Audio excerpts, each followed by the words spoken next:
हाय, good afternoon. सास बहू और सेंसेक्स के आज के इस एपिसोड में आप सबका स्वागत है। मदद करेंगी पुणे से हेम सिक्योरिटीज की Aastha Jain. Aastha, hi, good afternoon.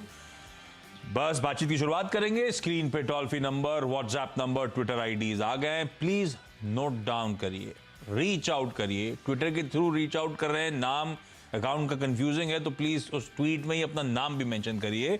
मैं पक्का आप सबको रिवर्ट करूंगा और उस पर हम लोग फिर जल्द से जल्द क्वेरीज को स्केड्यूल भी करेंगे।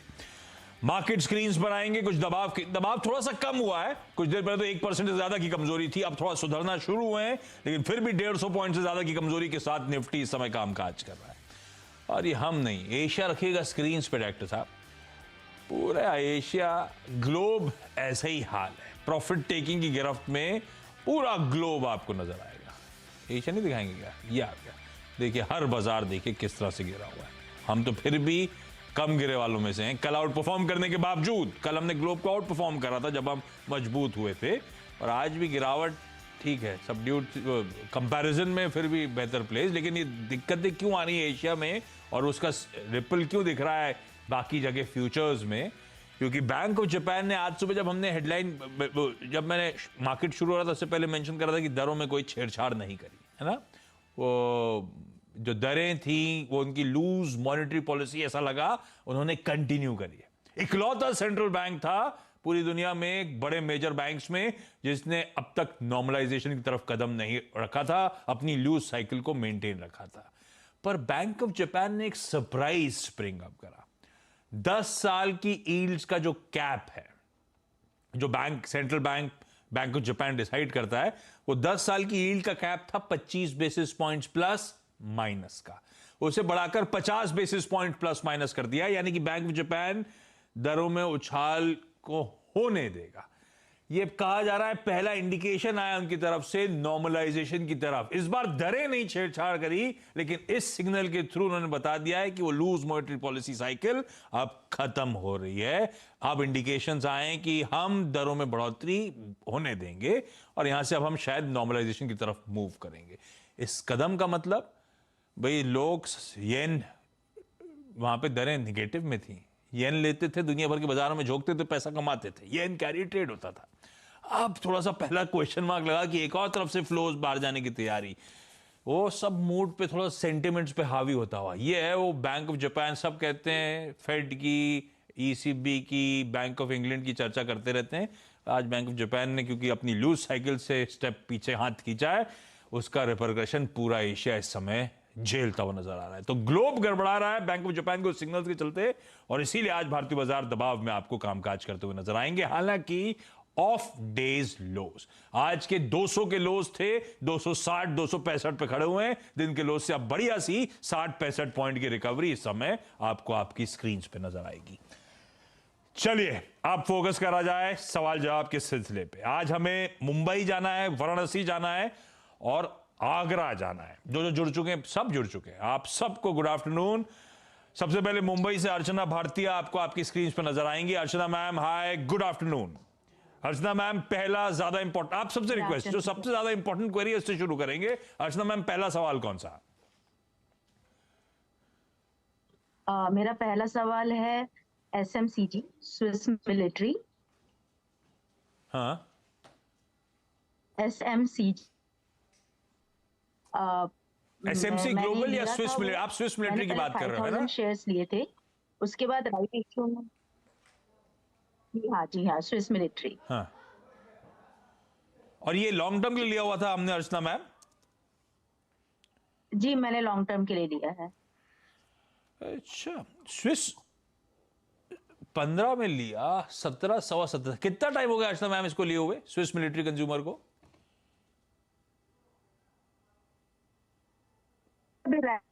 पाया था, लिया था। कुछ इश्यू आ रहा है, फ्रीज भी हो रही मैम और ऑडियो भी दिक्कत आ रही है। आस्था भाई, मैं पूछना रहा था क्यों स्विस मिलिट्री कंज्यूमर डिसाइड किया, कैसे स्टडी करा, क्यों स्टडी करा था, यहां तक कैसे पहुंच गया? तो वो आवाज में दिक्कत आ रही है, उसे छोड़ देता हूं। 15 की खरीद, 17.25 पे खड़ा हुआ है, 2-2.5 रुपए का नीट, बढ़िया मुनाफा हो रहा है। और मेरे ख्याल से अर्चना जी सुनाई दे रहा है, लॉन्ग टर्म के लिए लिया है ना आपने स्विस? बातचीत ही नहीं हो पाई। आस्था एज्यूमिंग लॉन्ग टर्म के लिए लिया हुआ है, आप ट्रैक करते हो हिम सिक्योरिटीज में स्विस मिलिट्री को? गुड आफ्टरनून आशीष। वैसे तो यहाँ पे हम लोग कुछ रिकमेंडेशन नहीं दे रहे हैं, हाँ। लेकिन ये मैं इनकी क्वेरी जरूर सॉल्व करूंगी। देखिए, स्विस मिलिट्री जो है बेसिकली ये मार्केटिंग और ट्रेडिंग में है। और ये क्या मार्केटिंग करता है, इसमें काफी सारे जो लाइफस्टाइल प्रोडक्ट्स रहते हैं वो मार्केटिंग और ट्रेडिंग करता है। तो ये मैन्युफैक्चरर नहीं है। तो सबसे बड़ा तो वहां पे एक नेगेटिव आता है कि कंपनी मैन्युफैक्चरर नहीं है, मार्केटिंग और ट्रेडिंग बिजनेस में है। और दूसरी तरफ देखा जाए तो जो कंपनी ने यहाँ पे नतीजे भी दिखाए थे वो कुछ बहुत उत्साहजनक नतीजे नहीं थे जो अभी क्वार्टर गया है। इनफैक्ट बहुत ही लो मार्जिन पे ये कंपनी काम कर रही है, जो मुझे इतना अट्रैक्टिव नहीं लगता है। और दूसरी तरफ कंपनी की बैलेंस शीट ठीक ठाक पोजीशन में है, क्योंकि डेट काफी ज्यादा नहीं है। अब मैम को क्या करना है, मेरे हिसाब से चार्ट्स में तो अभी भी ये बहुत डाउनसाइड अभी ये दिखा रहा है।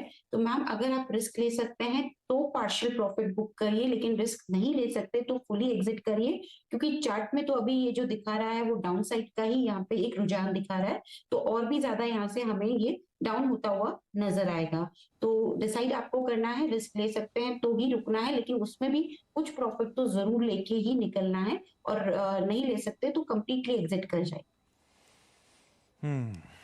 अर्चना जी का ऑडियो इशू वापस रीपैच करके देखिए डायरेक्टर साहब, ठीक हो जाएगा तो फिर से क्वेरी पे जाऊंगा उनकी दूसरी। वाराणसी से शिवानी शर्मा जुड़ती हुई। Shivani ma'am hi, good afternoon Shivani ma'am. Ma'am पहली सबसे इंपॉर्टेंट क्वेरी कौन सी? सर मेरी पहली क्वेरी कि मैंने लासा लिया था, 165 शेयर थे, जो कि सर अभी बहुत ही ज्यादा लॉस में है। ये क्यों लिया था? ये ट्रेडिंग वाला मन था, लॉन्ग टर्म के लिए लिया था Shivani ma'am? Sir long term के लिए तो नहीं लिया था, ट्रेडिंग के लिए ही लिया था। मतलब उस समय तेजी वेजी में होगा, मोमेंटम चेज किया था, जी अब सर। मामला अटक गया। डॉक्टर साहब क्वेरी दिखाइएगा। आस्था लासा 65 पे लिया, 30 रुपए पर शेयर का नुकसान, 36 पे खड़ा हुआ है। किसी समय मोमेंटम चेज करा था, मामला गड़बड़ा गया है। क्या करना है, कैसे इस लॉस की भरपाई होगी, क्या है सही स्ट्रैटेजी? देखिए, सबसे पहले तो ये भी एक काफी अनकॉमन सा यहाँ पे नाम है, तो इसके बारे में बताना चाहूंगी। लासा सुपरजेनिक्स जो है ये क्या बनाती है, तो ये जो वेटेनरी एपीआईज बनाते हैं, यानी कि जो एनिमल हेल्थ केयर के लिए जो ड्रग्स वगैरह काम में आते हैं मैम, तो वो ये बनाने वाली कंपनी है। अब ये क्यों परफॉर्म नहीं कर रही, क्योंकि लॉसेस दिखा रखे हैं और लगातार 6 महीने से यानी कि 2 क्वार्टर से ये लॉसेस में है। और अगर कंपनी लॉसेस में रहती है तो वो अच्छा परफॉर्म करके नहीं दिखाएगी। तो जब भी आप इस तरह के अननोन नेम सुने तो मैम पूरी एक बार जरूर तहकीकात करिए, थोड़ी रिसर्च करके ही लगाइए, क्योंकि बिल्कुल अननोन सा नेम है और कंपनी लॉसेस दिखा रही है तो वो मार्केट भी उसको सपोर्ट नहीं करेगा। अभी करना क्या है, लॉसेस यहाँ पे आपको काफी ज्यादा हो रहे हैं, क्योंकि ये लास्ट कुछ हफ्तों से थोड़ा सा अपसाइड का मोमेंटम दिखा रही है चार्ट पे, अगर मैं जो देख रही हूँ तो उसकी वजह से एक उम्मीद है कि थोड़ी और ये ऊपर जा सकती है स्टॉक। लेकिन आपको निकलना है, अगर ये थोड़ा बहुत भी ऊपर निकलता है 40 से लेके मेरे हिसाब से 42 तक ये जा सकता है एकदम मैक्स। तो अगर वहां तक मिलता है तो एक बार निकल जाइए। मेरे हिसाब से तो निकलना बेटर रहेगा, क्योंकि कंपनी में दम नहीं है। या फिर नतीजे अब जो आएंगे मैम, प्लीज उसका जरूर ध्यान रखिए, बीएससी की साइट पे जाके देखिए कब नतीजे देगी, और नतीजों में अगर लॉस आता है तो निकलना ही है, क्योंकि लगातार 6 महीनों से लॉसेस दिखा रही है कंपनी के। फंडामेंटल्स अभी इंप्रूव होने में बहुत टाइम लगेगा और आपके लॉसेस हो सकता है थोड़े वाइडन हो जाए। तो मैं तो एग्जिट करने की सलाह दूंगी, और एग्जिट नहीं भी करे तो इसको कंप्लीटली ट्रैक करना है, रिजल्ट्स तक ही वेट करिए, उससे ज्यादा वेट मत करिए, 1-1.5 महीने में नतीजे आ जाएंगे। ये है भाई, एग्जिट करना है। जो लेवल्स आस्था मेंशन करी, ज़्यादा से ज़्यादा गया भी तो 42 पर मुनाफा बांधने का समय आ जाएगा। मुनाफा नहीं, जो लॉसेस हैं उसे बुक करने का समय आएगा। मैम इस पे ज़्यादा टिकने का कोई फ़ायदा नहीं है, फंडामेंटल्स खासे वीक। आगरा से अमिता अग्रवाल जुड़ती हुई। अमिता जी हाय, गुड आफ्टरनून। अरे आज सुबह ही मैं पेपर की हेडलाइन पढ़ रहा था, वो ताजमहल पे प्रॉपर्टी टैक्स वगैरह का नोटिस चला गया। आस्था आपने पढ़ा क्या? वाटर टैक्स और प्रॉपर्टी टैक्स पहली बार चला गया, नहीं तो जब्त कर लिया जाएगा ताजमहल। मुझे अभिषेक बच्चन की कोई मूवी याद आ रही थी उस आर्टिकल को पढ़ के, वो ताजमहल बेच देते हैं एक मूवी में, याद है आपको?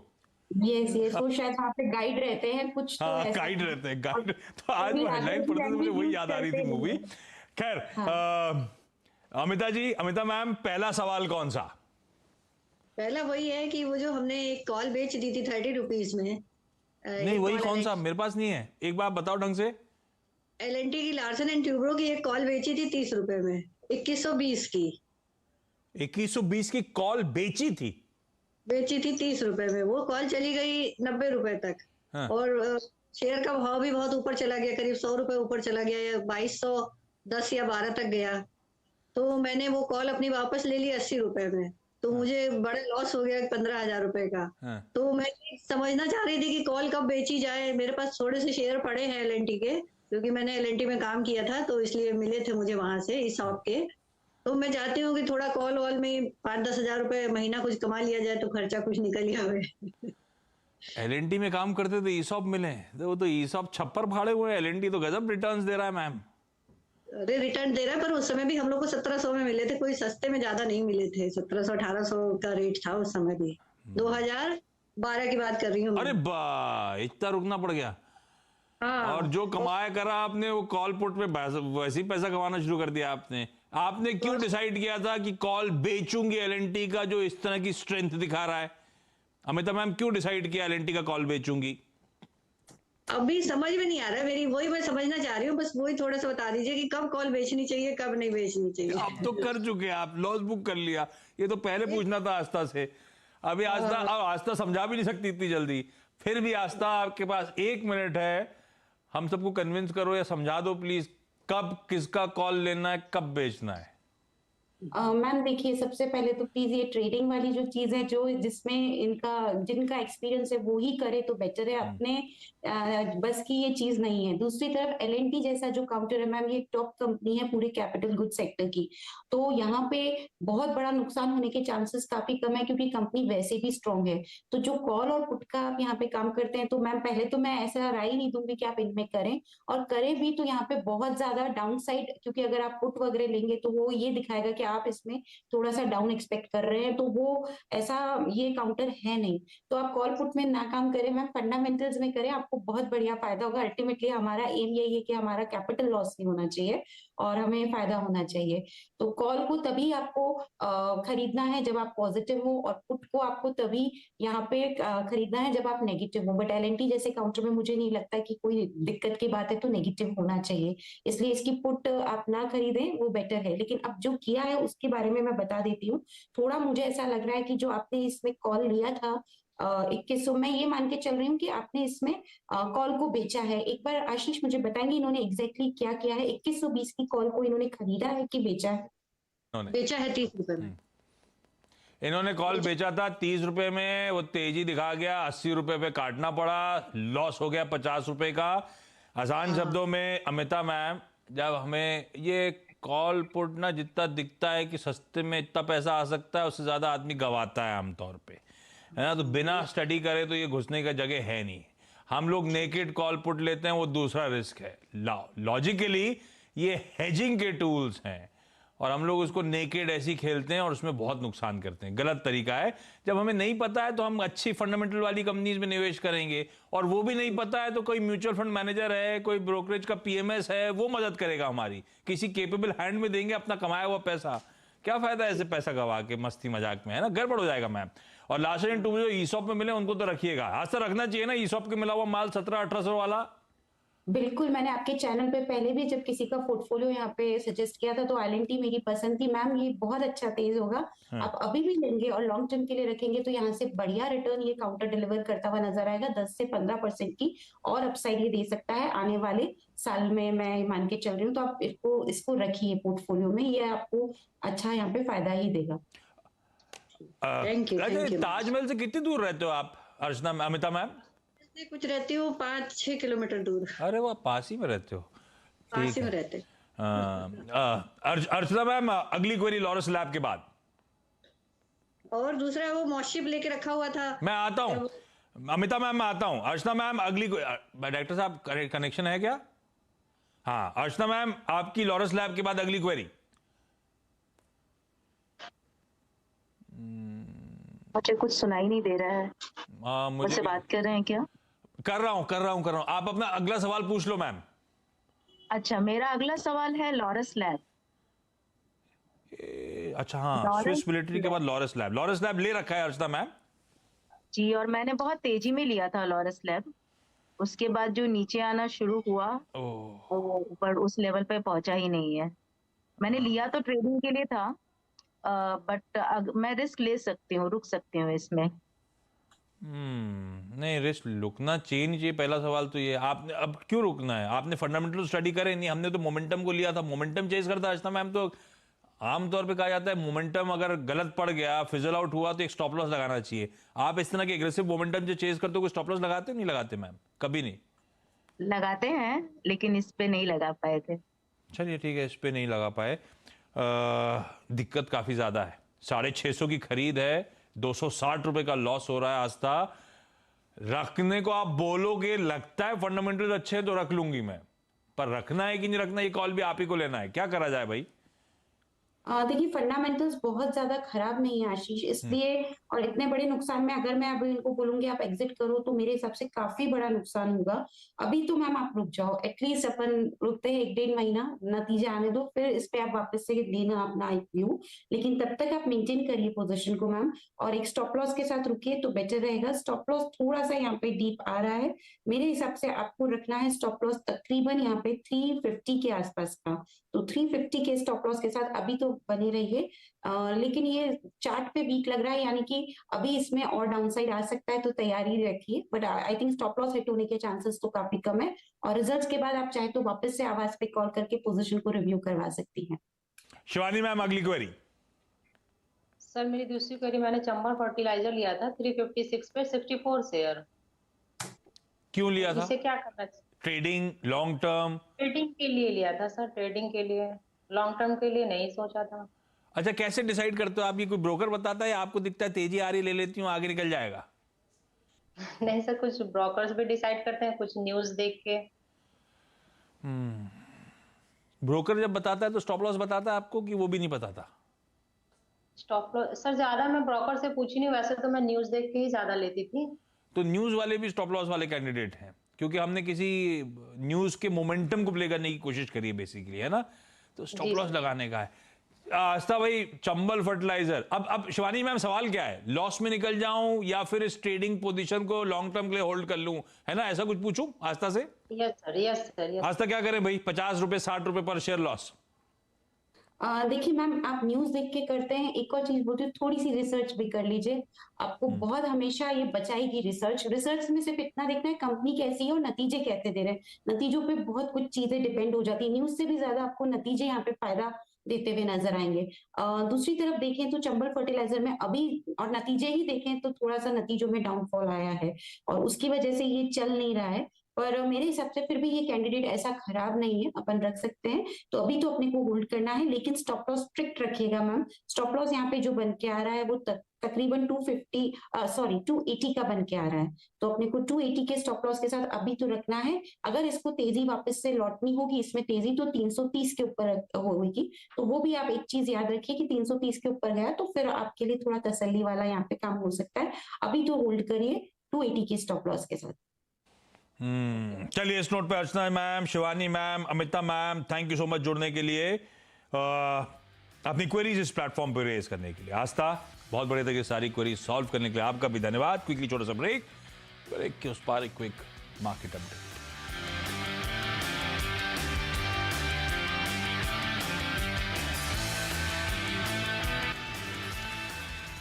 चलिए, ब्रेक के बाद आपका स्वागत है। ब्रॉडर मार्केट के साथ छोड़े जाऊंगा आपको। मिड कैप्स 3/4% से ज्यादा का दबाव, लेकिन अब लोज से कुछ रिकवरी के मोड में, in line with Nifty Sensex, यानी कि हमारे बेंचमार्क्स। ब्रेथ अभी भी डिटोरिएटेड है और ऐसा कोई मीनिंगफुल इंप्रूवमेंट हुआ नहीं है। 2 चढ़ रहे हैं तो 5 स्टॉक ऐसे हैं जो कमजोरी के साथ बाजार में कामकाज कर रहे हैं। 2-5 कहने ज्यादा अच्छा है कि 3-5 इस तरह से डिक्लाइंस के फेवर में। ऐसे में ब्रॉडर मार्केट्स का मूड है कैसा? मिड कैप्स में कहीं कोई कमाई का मौका है या नहीं? इन सब पे डिटेल में बातचीत करेंगे ब्रेक के उस पार, मिड कैप मंथ में। नमस्कार।